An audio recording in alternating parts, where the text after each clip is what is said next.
Hello friends, welcome to my channel Radhe Krishna nursing academy. I hope you all were doing well. ये जो lectures जो मैं आपको करवा रही हूँ, यहाँ पर जो है वो आपको जो अपकमिंग एग्ज़ाम है आरआरबी का जो एग्ज़ाम है हमारा नर्सिंग सुपरिटेंडेंट के लिए, उसकी प्रेपरेशन हो रही है। ठीक है,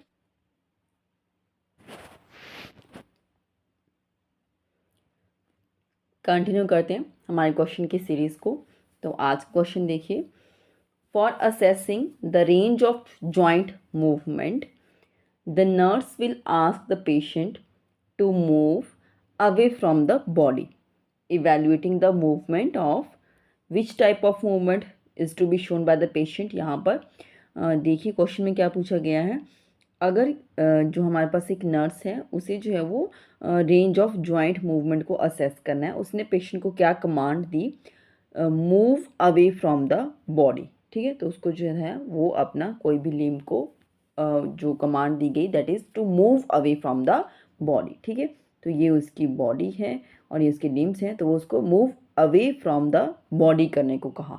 ठीक है, that is the away from the body, तो ये करने को कहा। तो वो कौन सा मूवमेंट को उसने इवेल्युएट किया, flexion, extension, abduction and adduction.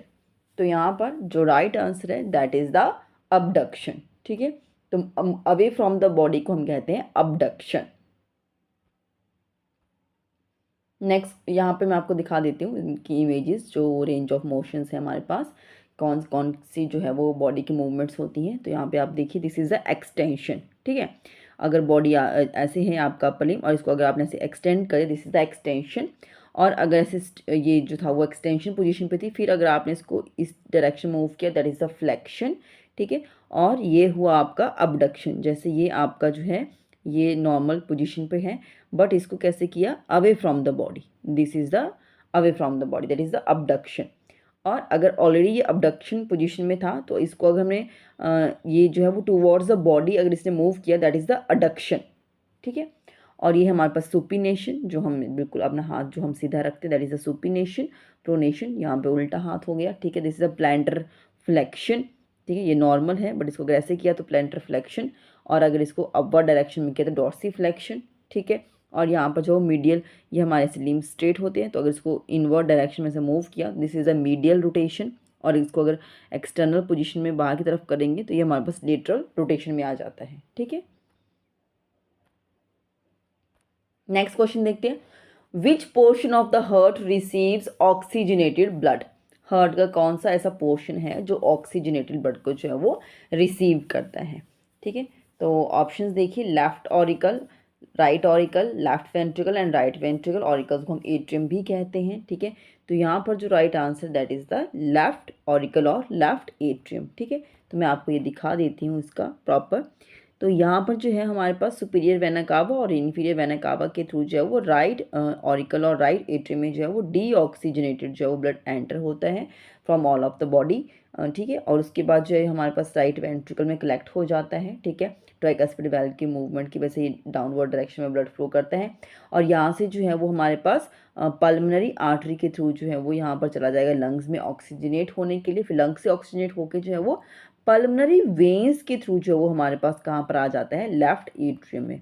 ठीक है, और उसके बाद हमारे पास मिट्रल वाल्व जैसे ही ओपन होते हैं तो यहाँ पर हमारे पास लेफ्ट वेंट्रिकल में ब्लड आता है, और यहाँ से जो है वो सिस्टमिक अयोटा के थ्रू जो है वो पूरे प्रेशर से जो है वो बॉडी में जो है वो पास आउट हो जाता है। ठीक है, तो ये हमारे पास जो वो अयोटा की डिवीजन हो जाती है, तो यहाँ पर बॉडी और फिर लोअर बॉडी को जो है वो सप्लाई हो जाता है, कंप्लीट ब्लड की सप्लाई हो जाती है। ठीक है, नेक्स्ट क्वेश्चन देखते हैं, the normal intraocular pressure is. ठीक है, तो जो नॉर्मल इंट्राऑकुलर प्रेशर, जो फ्लूइड का प्रेशर होता है हमारी आईज में, that is known as intraocular pressure. तो उसमें जो है वो नॉर्मल प्रेशर कितना होता है, 8 to 21 mm of H G, 16 to 25 mm of H G, 20 to 35 and 19 to 38 mm of H G. ठीक है, सो the right answer is option A, 8 to 21 mm of H G जो है वो राइट, जो normal जो रेंज है वो इतनी है, इससे ज़्यादा हो जाता है तो वो प्रॉब्लम क्रिएट करता है। ठीक है, तो यहाँ पर आप देख सकते हैं ये नॉर्मल आई है हमारे पास। ठीक है, और ये नॉर्मल आई जो है इसका जो है वो यहाँ से ड्रेनेज प्रॉपर क्लियर होता है।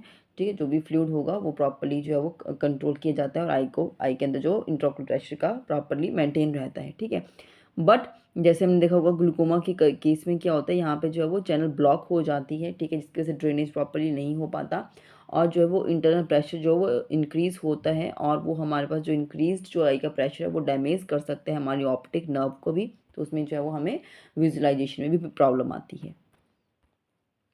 नेक्स्ट क्वेश्चन देखिए, larynx is the part of, larynx जो है वो किसका पार्ट है, digestive system, respiratory system, circulatory system and urinary system, ठीक है। तो जो लैरिंग्स है is the part of respiratory system और मैं आपको दिखा भी देती हूँ, larynx is also known as voice box हम इसे कहते हैं, ठीक है। और लैरिंग्स की जो है वो हमारे पास फर्दर ये आपकी लैरिंग्स की लोकेशन आप यहाँ पर देख सकते हैं, ये है हमारे पास लैरिंग्स और इसका यहाँ पर इन्होंने जो है वो व्यू दिखाया है, तो यहाँ पर जो है वो आपके पास जो पार्ट्स लैरिंग्स थे वो भी शो किए गए हैं, सुप्राग्लॉटिस, ठीक है। तो इतना जो पोर्शन होगा हमारे पास ये सुप्राग्लॉटिस में आता है, देन ग्लॉटिस, ठीक है, एंड देन सब ग्लॉटिस में ये पार्ट डिवाइड किए गए हैं, ठीक है।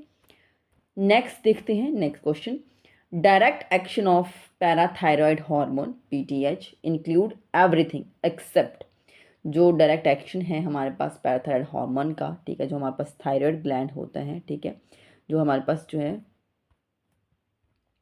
जो हमारे पास थायराइड ग्लैंड होता है, ठीक है। तो इसका अगर हम बैक साइड देखें तो यहाँ पर हमारे पास जो है वो 4 जो है वो पैराथायरॉयड जो है वो ग्लैंड्स होते हैं, ये सिक्रेट करते हैं पैराथायरॉयड हार्मोन और उनका जो एक्शन होता है वो यहाँ पर सब होंगे एक्सेप्ट किसी एक को छोड़ के, ठीक है। तो ये ऑप्शंस हम देख लेते हैं, increased reabsorption of calcium from bone, increased reabsorption of calcium from intestine and increased reabsorption of calcium from kidney, ठीक है, and increase production of 125 dihydroxy vitamin, ठीक है। तो ये क्या करता है, हमारे पास जो पैराथायरॉयड हार्मोन होता है वो जो है वो बाकी सब चीज़ें करेगा बट यहाँ पर जो है वो प्रोडक्शन जो है वो 125 डाईहाइड्रोक्सी विटामिन का प्रोडक्शन नहीं करता है, this is a form of vitamin D का ही एक फॉर्म होता है, ठीक है। और इसकी जो प्रोडक्शन होती है वो लीवर और किडनी में बेसिकली होती है क्योंकि जो है वो वहाँ पर कुछ ऐसे एंजाइम्स होते हैं जो इसका ब्रेक डाउन में हेल्प करते हैं, that process is known as hydroxylation, ठीक है। तो उसकी हाइड्रोक्सिलेशन वहाँ पर होती है, तो हाइड्रोक्सिलेज एंजाइम की प्रेजेंस में तब जाके जो है वो फर्दर इसका प्रोडक्शन में जो है वो कन्वर्ट होता है इस चीज़ में, ठीक है। बाकी जो है वो मैं आपको यहाँ पर अच्छे से इसका आप इस पिक्चर में देख सकते हैं, जो पैराथायरॉयड हार्मोन मैंने आपको बताया कि ग्लैंड होता है और इसके जो है वो या आपको देखिए बैक साइड पे जो है वो ये 4 डॉट्स दिख रहे हैं, ये हमारे पास पैराथायरॉयड जो ग्लैंड्स होते हैं, ठीक है। तो ये हमारे पास रिलीज़ करते हैं जो हार्मोन, ठीक है, वो फर्दर जो है वो हमारे पास एक्ट करते हैं इन वेरियस ऑर्गन्स के ऊपर, ठीक है, जो कहीं ना कहीं जो है वो कैल्शियम को जो है वो रिलीज़ करवाते हैं हमारे पास बोन से, किडनी से, इंटेस्टाइन से, ठीक है। तो वो रिलीज़ करवाएंगे तो हमारे पास जो है वो ब्लड में एक नॉर्मल अमाउंट में जो है वो कैल्शियम का लेवल बना रहेगा, ठीक है। जब कम होता है तो ये रिलीज़ करवा देते हैं, ठीक है, और जब ब्लड में ज़्यादा हो जाता है तो वो डिपॉजिट हो जाता है, ठीक है, तो वो डिपॉजिट कर देते हैं बोन में और फिर जब कभी ज़रूरत पड़ती है तो वो अगेन वहाँ से जो है वो ऑब्जर्व कर लेते हैं, ठीक है। तो वो इसलिए ऑब्जॉर्प्शन री ऑब्जॉर्प्शन जो है वो कुछ एक पार्ट से होती है, ठीक है। तो उस तरीके से जो है वो इसको एक बैलेंस बना के रखा है कैल्शियम का बॉडी के अंदर, ठीक है। नेक्स्ट क्वेश्चन देखिए, immediate treatment of injection of poisonous substance, ठीक है। तो अगर किसी ने जो है वो कोई पॉइजनस सब्सटेंस का इंजेक्शन हुआ है, ठीक है, तो उसमें हम क्या करेंगे इमीडिएट ट्रीटमेंट में, induce vomiting, forced diuresis and gastric lavage and seek information to identify the drug, ठीक है। तो यहाँ पर हम क्या करेंगे immediately, that is the gastric lavage, और गैस्ट्रिक लेवास हमारे पास क्या है आप सबको पता होगा वैसे, तो गैस्ट्रिक लेवास क्या है हमारे पास, इसमें जो है इसे हम कॉमनली स्टमक वॉश भी कहते हैं, ठीक है, गैस्ट्रिक सक्शन इसको भी कहते हैं, गैस्ट्रिक सक्शन भी कहते हैं। बेसिकली इस प्रोसेस में हम क्या करेंगे, जो भी स्टमक है उसको क्लीन करेंगे, जो भी उसमें कंटेंट है उन्हें हमें वहाँ से रिमूव करना है, ठीक है। तो ये हम करें, गैस्ट्रिक गैवास नहीं है, ठीक है, गैस्ट्रिक गैवास जब वर्ड हमारे पास आता है तो गैस्ट्रिक गैवास में हम जो है वो एनजी ट्यूब से उसको फीड करते हैं, ठीक है। बट यहाँ पर क्या है कि हमें उसको बाहर लेके आना है, फिर उसको एस्पिरेट करना है वहाँ से, ठीक है। It has been for the eliminating poisonous from the stomach. Next question देखिए, what is the priority nursing intervention for a patient during the immediate post operative period, ठीक है। तो जो प्रायोरिटी जो नर्सिंग इंटरवेंशन बनती है फॉर अ पेशेंट, ठीक है, फॉर अ पेशेंट जो इमीडिएटली जो है वो पोस्ट ऑपरेटिव पीरियड में है, तो ठीक है, तो उसमें हम क्या करेंगे, observing for hemorrhage, maintaining a patent airway, recording the intake and output, checking the vital signs every 15 minutes. तो यहाँ पर हम क्या करेंगे, we have to maintain the proper airway, ठीक है। तो पेटेंट एयरवे हमने मेंटेन करके रखना ताकि पेशेंट को जो है वो एयर का फ्लो में कोई प्रॉब्लम ना आए, ठीक है। नेक्स्ट क्वेश्चन देखिए, a fire breaks out in your ward, the first action you will take, ठीक है। Just imagine you are a health care personal, ठीक है, स्टाफ नर्स है, ठीक है।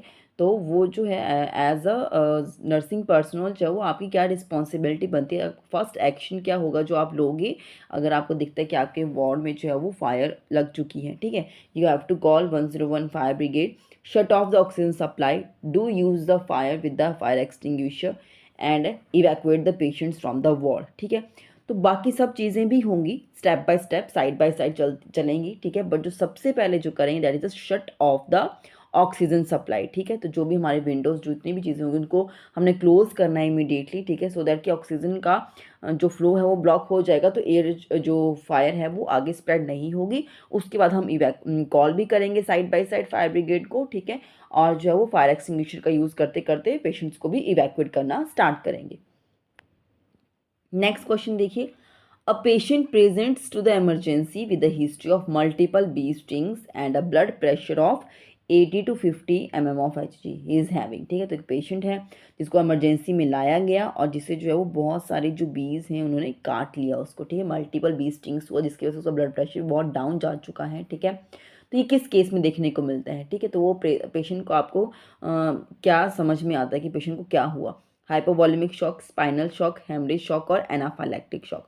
तो patient is undergo the anaphylactic shock, उसमें जो है वो पेशेंट का बीपी बिल्कुल डाउन चला जाता है, ठीक है, और उसको रेस्पिरेशन में भी प्रॉब्लम होती है। उसमें हमें पेशेंट को जो है वो उसका रेस्पिरेटरी रेट को मेंटेन करने की कोशिश करनी चाहिए, ठीक है। नेक्स्ट क्वेश्चन देखिए, a patient with classical heat stroke will have, ठीक है। तो पेशेंट है जिसे हीट स्ट्रोक है तो हुआ तो उसमें क्या देखने को मिलेगा, dry skin, profuse sweating, cool skin, normal body temperature. तो ड्राई स्किन जो है वो हमें देखने को मिलती है हीट स्ट्रोक में। तो मैं आपको यहाँ पर डिफरेंस भी बता देती हूँ, heat exhaustion and heat stroke, ठीक है। हीट एग्जॉशन मीन्स काफ़ी टाइम से अगर कोई उस एक ज़्यादा टेम्परेचर पे है अगर, ठीक है, तो वहाँ पर क्या होगा, पेशेंट को जो है वो फेंट और डीजी फील कर सकता है, एक्सेसिव स्वेटिंग होगी, क्लैमी स्किन हो जाती है, नोजिया वॉमिटिंग फील होगा, मसल क्रैम्प्स हो सकते हैं अगर उसको हीट एग्जॉशन हुआ। हीट स्ट्रोक में क्या होता है, feeling confused, no sweating, temperature over 40 degree Celsius, hot है, स्किन ड्राई हो जाती है एज पर द क्वेश्चन, ठीक है, and nausea and vomiting, may lose consciousness और एक्सपीरियंस कन्वर्जन्स और सीजर्स। तो ये डिफरेंस है heat stroke and heat exhaustion में। नेक्स्ट देखिए, the test that is most specific for myocardial damages, ठीक है। तो अगर कोई पेशेंट है, अगर हमें लगता है कि उसको मायोकार्डियल डैमेज हुआ तो हम उसमें कौन सा टेस्ट को जो है वो उसमें परफॉर्म करते हैं पेशेंट के लिए, ठीक है।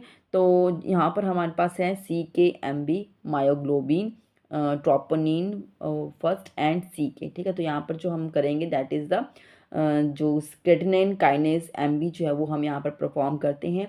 और ये जो है हमारे पास जो है दिस क्रेटिनिन जो काइनेस है हमारे पास, दिस इज़ द एंजाइम, ठीक है। ये जो एंजाइम है बेसिकली हमें जो है वो प्रेजेंट होता है हर्ट और स्केलेटल मसल्स, ठीक है। जो हमारे पास हर्ट और स्केलेटल मसल्स के आसपास वहाँ पर जो ब्लड की प्रेजेंस होती है वहाँ पर जो है वो ये एंजाइम प्रेजेंट होता है। और ये जो है वो अगर इसके लेवल इंक्रीज हमें मिलता है दैट मीन्स इट इंडिकेटिंग कि वहाँ पर जो है वो कुछ मायोकार्डियल डैमेज या हर्ट डैमेज हुआ है, ठीक है। तो वो देखने के लिए जो है वो हम इस टेस्ट को परफॉर्म करते हैं। नेक्स्ट क्वेश्चन देखते हैं, one of the complication of chronic otitis media is, ठीक है। तो यहाँ पर जो है वो क्रॉनिक ओटाइटिस मीडिया जो है उसकी कॉम्प्लिकेशन पूछ रहे हैं। तो क्या कॉम्प्लिकेशन हो सकती है, acute and chronic mastoiditis, irreversible hearing loss, infection and internal injury. तो यहाँ पर हमें जो देखने को मिलेगा that is the acute and chronic mastoiditis, ठीक है। ये क्या है मैं आपको दिखा देती हूँ, यहाँ पर आप देख सकते हैं हमारे पास जो है वो ईयर के बिहाइंड पे यहाँ पे मैस्टोइड बोन होती है, ठीक है। जैसे ईयर का स्ट्रक्चर अंदर तक जाता है तो यहाँ पर हमारे पास एक मैस्टोइड बोन होती है और उस बोन का अगर इन्फ्लेमेशन हो जाता है, ठीक है, inflammation of the mastoid process behind the ear and of the ear space connecting it to the cavity of the middle ear, ठीक है। तो उस अगर वो बोन के पास होता है या वो उस जो कैविटी है जो कनेक्ट कर रही है उसको मिडल ईयर के साथ, ठीक है, तो वहाँ पर भी अगर कुछ इस तरह की से इन्फ्लेमेशन होती है तो वो एक प्रॉब्लम यहाँ पर कॉम्प्लिकेशन देखने को मिल सकती है, ठीक है। तो ये इस तरीके से हैं, अगर एक्यूट मैस्टोडाइटिस होगा तो कुछ इस तरीके से दिखेगा, जब क्रॉनिक हो जाता है तो वो बहुत ज़्यादा जो है वो आपको इस तरीके से उसकी विजुअलाइजेशन होती है, ठीक है। नेक्स्ट क्वेश्चन देखिए, a patient has just return from the post anaesthesia care unit. Patient जो है वो जस्ट अभी जो है वो पोस्ट एनेस्थीसिया केयर यूनिट से जो है वो रिटर्न हुआ है आफ्टर हेमराइडेक्टमी, ठीक है। उसको जो है वो हेमराइड्स की प्रॉब्लम थी तो उसकी सर्जरी हुई है। His post operative orders include sitz bath, उसको बोला है एवरी मॉर्निंग के लिए, ठीक है। और the nurse understands that sitz bath is necessary to, ठीक है। सिट्स बाथ में हम क्या करते हैं, जैसे कोई जो है वो हॉट वाटर जैसे होते हैं, ठीक है। मीन्स पेशेंट के बॉडी के उसको एडजस्टेबल टेम्परेचर के हिसाब से हम वाटर लेंगे और उसमें जो पेशेंट को ऐसे हाँ जस्ट हम उसको बिठाते हैं उसमें, ठीक है। तो वो जो है वो उसको कहते हैं सिट्स बाथ। तो इसके लिए जो है वो नर्स को क्या समझ में आता है कि ये क्यों कहा गया पेशेंट के लिए। ऑप्शन है हमारे पास, relieve tension, promote healing, lower body temperature and reduce pain. तो यहाँ पर क्या होगा, this will help in the healing, तो this will promote the healing. Next question देखिए, all of the following are signs of anemia in patient except, ठीक है। All of the following are the sign of the anemia in a patient, but कोई नहीं है वो हमें बताना है। ऑप्शंस देखिए, yellowness of the skin, tachycardia, dyspnea on exertion and lethargy, ठीक है। तो जो पेशेंट जो अनेमिया का पेशेंट होगा उसको लेथार्जी भी होगी, डिस्निया भी देखने को मिलेगा जब उसको एक्सर्शन हो जाती है, टैकीकार्डिया भी हो जाता है, ठीक है। और जो येलोनेस है स्किन की वो नहीं होता है, वो हमारे पास बेसिकली जो है वो जॉन्डिस के केस में देखने को मिलता है, ठीक है। तो ये उसकी स्किन येलो नहीं होने वाली है, ठीक है। तो नेक्स्ट देखते हैं, carpal spasm when the upper arm is compressed to cause ischemia to the nerve distally is, ठीक है। तो उस एक साइन को हम क्या कहेंगे जब इंडिविजुअल को जो है वो कार्पल बोन के पास स्पाज्म हो जाता है, ठीक है। व्हेन द जब उसकी अपर आर्म को अगर हम कंप्रेस करते हैं, ठीक है, तो कंप्रेस होगा टू कॉज द इस्चीमिया, ठीक है। तो वो जो है वो ब्लड सप्लाई आगे नहीं जा रही है जो उसकी नर्व्स के पास, ठीक है, आगे तक, ठीक है। तो वहाँ पर जो है उसको वो जो हुआ उसको हम क्या कहेंगे, वो जो साइन शो करेगा उसको हम क्या कहेंगे, Homan sign, Trousseau sign and Chvostek sign and Kernig sign, ठीक है। ये हमारे पास जो है वो चॉस्टिक साइन है, ठीक है, चॉस्टिक साइन। तो यहाँ पर जो है वो देखने को मिलेगा दैट इज़ द ट्रोशियो साइन। तो मैं आपको ये दिखा देती हूँ बेसिकली इसमें कैसे देखने को होगा। ये यहाँ पर आप देखिए, this is a Trousseau sign. Trousseau sign में क्या है, जैसे इन्होंने कहा था कि जो है वो कार्पल स्पाज्म हो रहा है, ठीक है। और वो कब हो रहा है, जब हम जो है वो अपर आर्म को जो है वो यहाँ पर कुछ कंप्रेस कर रहे हैं, ठीक है। तो हमने क्या किया, जब हम किसी इंडिविजुअल का जो ब्लड प्रेशर चेक करते हैं तो स्पिग्नोमैनोमीटर जो हम यूज़ करते हैं, तो जो उसका जो कफ है उसको हमने यहाँ पे प्लेस किया, ठीक है, और उसमें जो प्रेशर बिल्डअप कर दिया, ठीक है। और जो है वो उसे हम अबव द नॉर्मल जो सिस्टोलिक ब्लड प्रेशर से थोड़ा ज़्यादा रखेंगे प्रेशर, फॉर 3 मिनट्स के लिए वैसे रखेंगे, ठीक है। तो उसकी वजह से जो पेशेंट का हैंड जो कुछ इस तरीके से मूव हो जाता है, ठीक है। तो ये जो उसने साइन शो किया इसे हम क्या कहते हैं, ट्रोशियोस साइन। इसमें क्या हुआ, जो स्पाज्म है उसको हम कैसे कैरेक्टराइज करते हैं, अडक्शन ऑफ द थंब, ठीक है। तो यहाँ पे अडक्शन हुई थंब की, flexion of the metacarpal phalangeal joint, तो यहाँ पर उनका फ्लेक्शन दिख रहा है आपको, और एक्सटेंशन ऑफ द इंटरफ्लेंजियस जॉइंट्स, तो वो फिंगर्स पीछे से जो है वो बिल्कुल एक्सटेंशन हो चुका है, and flexion of the wrist, ठीक है। तो ये टाइप का जो है वो रिस्पॉन्स शो करते हैं इस साइन में। नेक्स्ट है चॉस्टिक साइन। चॉस्टिक साइन में क्या होता है, contraction of the ipsilateral facial muscles. तो अगर किसी को जस्ट ऐसे यहाँ पर जो है वो ऐसे प्रेस करता है, ऐसे टच कर रहे हैं, तो उसकी वजह से जो है वो उसका फेशियल नर्व कुछ इस तरीके से वो इंस्टिक्ट हो जाता है कि वो उसका रिएक्शन कुछ इस तरीके से हो जाता है, twitching of the lip to spasm of all facial muscles, कुछ इस तरीके से जो है उसका रिएक्शन बनेगा। नेक्स्ट जो साइन वहाँ पर थे वो भी आपको बता देती हूँ। वहाँ पर जो ऑप्शंस में एक साइन दिया था आपके पास, that is a Homan sign, ठीक है। होमेन साइन में क्या होता है, अगर हम जो है वो पेशेंट के जैसे फीट है तो उसको हमने डॉर्सी फ्लेक्शन कर रहे हैं, ठीक है।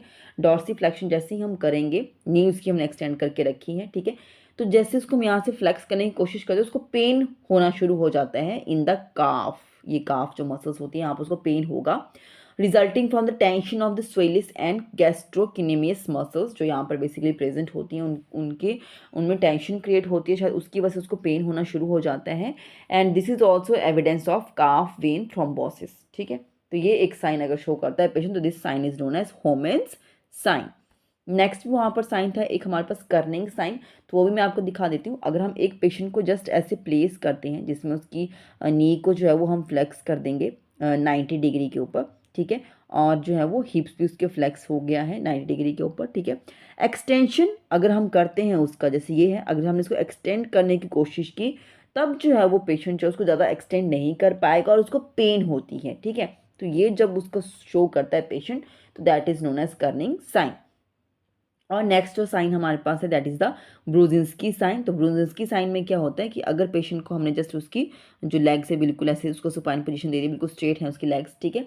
तो यहाँ पर जब हम उसका जो है वो नेक को अगर हम उसका होल्ड करने जो है उसको लिफ्ट फ्लेक्स करने की कोशिश करते हैं अगर, ठीक है, तो यहाँ पर क्या हो रहा है कि उसको जो है वो पेन फील होती है नेक के पास, ठीक है, वो नहीं कर पाता, उसकी बॉडी का एक रिएक्शन ऐसा मिलता है कि वो अपने जो लेग्स हैं उनको बिल्कुल जो है वो अपना नीज़ को जो है वो फ्लेक्स करने की कोशिश कर लेता है, ठीक है।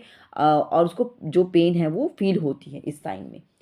सो these are the Kernig and Brudzinski sign. Next question देखते हैं। About 25% of maternal deaths are due to, ठीक है, 25% अगर हम मैटरनल डेथ की बात करते हैं तो वो किस रीज़न की वजह से होती हैं? Infection, obstetric haemorrhage, unsafe abortion and eclampsia, ठीक है। तो यहाँ पर जो वो obstetric haemorrhage is the right answer. Near about 25% of maternal death इसकी वजह से होती है।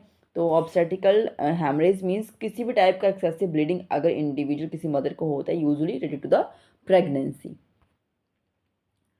नेक्स्ट है, which of the following disease is not transmitted by airborne droplet, ठीक है। तो एयरबॉर्न ड्रॉपलेट के थ्रू जो डिजीज़ है वो ट्रांसमिट नहीं होती है वो हमें बताना है। ऑप्शंस देख लीजिए, measles, chicken pox, poliomyelitis and tuberculosis. तो यहाँ पर जो right answer that is poliomyelitis, क्योंकि ये जो है वो फीको ओरल रूट के थ्रू जो वो स्प्रेड होता है, ना कि हमारे पास जो है वो एयरबॉर्न ड्रॉपलेट के थ्रू ट्रांसमिट नहीं होता है, ठीक है। तो नेक्स्ट क्वेश्चन देखते हैं। WHO was established on, WHO कब एस्टैब्लिश हुआ था? ऑप्शंस देख लीजिए, 14 April 1948, 7 April 1948, then 7 April 1945, then 7 April 1947। So the right answer is the option B हमारे पास, दैट इज द 7 अप्रैल 1948 को जो है वो WHO जो है वो एस्टैब्लिश हुआ था। WHO का जो हेडक्वार्टर है हमारे पास वो कहाँ पर है? जेनेवा में, ठीक है। और अगर इसी का ही अगर हम इंडिया में कहें कि इंडिया का इसका हेडक्वार्टर कहाँ पे है, that is in the Delhi, ठीक है। नेक्स्ट क्वेश्चन देखिए, what do you mean by incidence? Incidence से हम क्या समझते हैं? New cases of any disease, old cases of any disease, total cases of any disease, या ऑल ऑफ द अबव। तो the right answer is the new cases of any disease is the meaning of incidence, ठीक है। Next question, the time interval between the invasion of an infectious agent and just appearance of the signs and symptom of the disease, ठीक है। तो time period की बात हो रही है यहाँ पर, जो दिस इज द इंडिविजुअल, ठीक है, और यहाँ पर इन्वेजन हो चुका है इन्फेक्शियस एजेंट का, आपकी बॉडी में एंटर हो गया और अब जाके जो है वो आपको सिम्टम्स अपीयर होंगे। तो वो जो टाइम पीरियड हमारे पास बनता है इन्वेजन से लेके साइन एंड सिम्टम के अपीयर होने तक, that time period is known as incubation period, ठीक है। तो वही था इसका आंसर। तो ये इसका आंसर क्या बनता है हमारे पास? इंक्यूबेशन पीरियड, ठीक है। Latent period, quarantine, incubation period, termination period, options आपके पास दी गई थी। सो the right answer is the incubation period.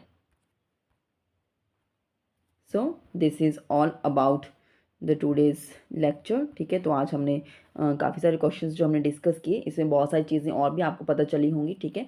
तो ऐसे ही और चीज़ें सीखने के लिए जो है वो आप चैनल को सब्सक्राइब कर सकते हैं, राधे कृष्ण नर्सिंग अकेडमी। और जो जितने भी प्रीवियस वीडियोस हैं आप उन सबको अच्छे से सुनिए, ठीक है। और जो सब्जेक्ट वाइज जो वीडियोस जो अपलोड की गई हैं उनको भी आप अच्छे से अटेंड कीजिए, ठीक है। किसी का कोई भी डाउट है तो आप मुझे कमेंट कर सकते हैं, ठीक है। और कुछ भी किसी भी तरीके की कुछ भी आपको अगर हेल्प चाहिए, कुछ भी नोट्स, कुछ भी इस तरीके से, तो आप जो है वो कमेंट कर सकते हैं।